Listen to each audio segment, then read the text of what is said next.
आप लोगों को धरना प्रदर्शन करने से रोक दिया गया है सरकार के द्वारा, कैसे देखते हैं इस फैसले को? देखिए, आज हम लोग एक संकल्प लेने आए थे। गांधी जी को अपना आदर्श मानते हैं और जो लोग भी बात करते हैं किसानों की, गरीबों की, गाँव की, तो उन सब के लिए अगर कोई आदर्श रहे हैं तो गांधी जी रहे।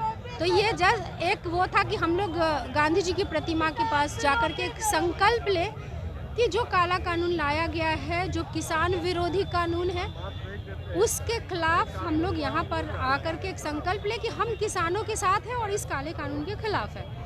एक संकल्प थी और उस संकल्प लेने में भी क्या समस्या है कि हमें अंदर नहीं जाने दिया जा रहा है। ये संकल्प तो कोई भी ले सकता है, आप ले सकते हैं, हम ले सकते हैं, कोई भी व्यक्ति जिसको ये लगता है कि किसानों के साथ गलत हुआ है, वो किसी पार्टी से हो ना हो, एक आम व्यक्ति भी आकर के वो संकल्प ले सकते हैं। इसमें तो कोई ऐसी बात ही नहीं थी जिसको कि रोका जाना चाहिए था या गेट नहीं खोला जाना चाहिए था। आप एक वर्ल्ड फेमस मुखिया है, आप भी गांव में रहती है, कितना इम्पैक्ट करती है ये बिल गांव में रहने वाले किसानों पर?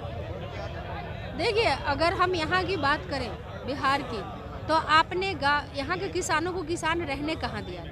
किसान तो किसी तरीके से ज़मीन है तो किसी तरह से कर रहे हैं। आपने तो यहाँ के किसानों को मजदूर बना के छोड़ दिया, और वो भी ऐसा मजदूर जिसको मजदूरी भी बिहार में नहीं मिल रही है। उसको अगर मजदूरी भी करनी हो तो उसको दिल्ली, पंजाब और कहीं साउथ में कहीं भी जाकर के वो अपना मजदूरी भी करने के लिए वहाँ जाते हैं। तो आपने किसानों को किसान रहने क्यों नहीं दिया? दूसरा, आप सवाल ये उठाते हैं कि वहाँ पे दिल्ली, हरियाणा और पंजाब वगैरह के जो किसान आ रहे हैं, तो आपके अंदर ईर्ष्या की भावना इतनी ज़्यादा है कि अगर वो अच्छे किसान हैं, थोड़ी बड़ी जोत वाले किसान हैं, उनके पास थोड़ा पैसा है, तो आपसे ये भी नहीं देखा जा रहा कि वो थोड़ी अच्छी गाड़ी से आ सकते हैं। वो थोड़ी अच्छी गाड़ी में क्या आ गए, वो उन्होंने थोड़ा अच्छा खाना अपने साथ क्या लेकर के आ गए, आपसे तो वो भी नहीं देखा जा रहा। इतनी ज़्यादा जलन की भावना आपके अंदर भरी हुई है। एक किसान जो थोड़ी बड़ी जोत वाला है, बेचारा मेहनत कर रहा है, तो उसमें क्या दिक्कत है? क्या पूरे देश के किसान को मजदूर ही बना देने की नीयत है क्या? 5वीं बैठक आज होने जा रही है दिल्ली में किसानों के नेताओं और केंद्र के सरकार के नेताओं के बीच, क्या लगता है कोई हल निकलेगा आज? अरे भैया, हेलो हेलो। अरे देखिए, वो हल निकालते हैं या मैनिपुलेट करते हैं, ये तो उनकी आत्मा और उनकी जो स्ट्रैटेजी उन्होंने बनाई होगी, जो कि किसान विरोधी और कहीं ना कहीं से चंद चुने हुए उद्योगपतियों को फ़ायदा पहुंचाने वाली जो उनकी नीति रही है, जो साफ दिखती रही है। ये तो देखते हैं क्या होता है। हमें तो नहीं लगता है कि कुछ ऐसा हो पाएगा, लेकिन उम्मीद करते हैं, देखते हैं क्या होता है। बिहार में 2006 में ही एमएसपी को खत्म कर दिया गया था, लेकिन विपक्ष जब ये बिल का विरोध कर रही है तो देश भर में क्या इसे राजनीति के स्तर से देखा जाए? क्योंकि सत्ता पक्ष लगातार हमला कर रहा है कि विपक्ष जो है किसानों और देश की जनता को भटकाने की कोशिश कर रहा है।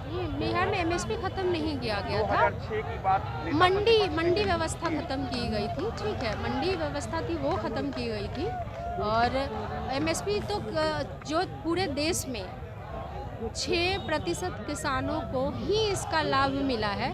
बात यहाँ होनी चाहिए कि 100% किसानों को क्यों नहीं एमएसपी का लाभ मिल रहा है।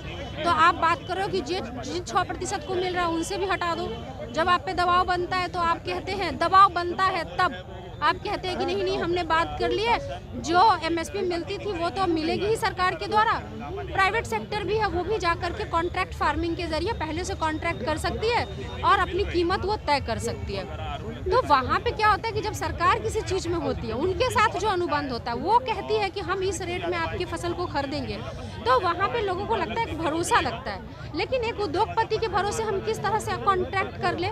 हमने कॉन्ट्रैक्ट कर लिया, हमने कहा कि ठीक है, सिवाहिनी पंचायत का जितना धान होगा वो हम फला कंपनी को ही बेचेंगे, अनुबंध हो गया, और कहीं से उनको उससे कम कीमत में मिल गई और उन्होंने नहीं खरीदी, फिर हम अपनी फसल लेकर के कहाँ जाएंगे? तो कहीं ना कहीं से उन जिन मुद्दों को, छोटे छोटे पॉइंट को छोड़ा गया है, उन छोटे छोटे पॉइंट को इंक्लूड करके समाधान के साथ उसमें बदलाव की ज़रूरत है। दूसरा, अभी ऐसी कौन सी ऐसी विपदा आ गई थी, ऐसी क्या दिक्कत हो गई थी कि जून माह में जहां एक कोरोना से पूरा देश जूझ रहा है, आप जो है सो एक ऑर्डिनेंस लाते हैं, उसको पारित करते हैं, और ऐसे तीनों बिल इस तरह से होते हैं जो बिल्कुल कहा जा रहा है कि किसान विरोधी बिल है। तो ऐसी क्या आपदा गई, या आप पर ऐसा क्या प्रेशर था? क्या आपको माना जाए कि आप उद्योगपति के इशारे पे चलने वाली सरकार है, जो उद्योगपति जब चाहे जैसे चाहे आपको उस हिसाब से आपसे वो आपको उसी तरफ झुका दे?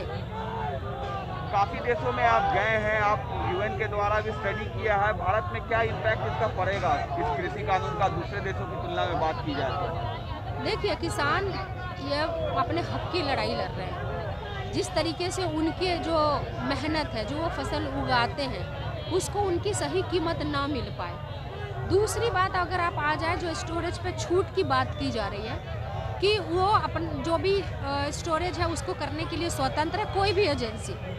अब वो कह रहे हैं कि हम तो किसानों को भी कह रहे हैं कि तुम भी स्टोरेज करो, हम तो उद्योगपतियों को किसी को भी कह रहे हैं कि तुम भी स्टोरेज करो, तो आप किसानों का मजाक बना रहे हैं। क्या हमारे देश के किसान इतने सक्षम हैं? आप बिहार में जाइए, जाकर देखिए, जिनके घर पानी में बारिश में टपकते हों, वो कितने महीने का अनाज अपने यहाँ स्टोरेज कर लेंगे बताइए। जिनके घर में अगर 4 से 6 मेंबर हो, उनके लिए चारपाई नहीं रहती है, क्या वो अपने घर में अनाज स्टोरेज करेंगे?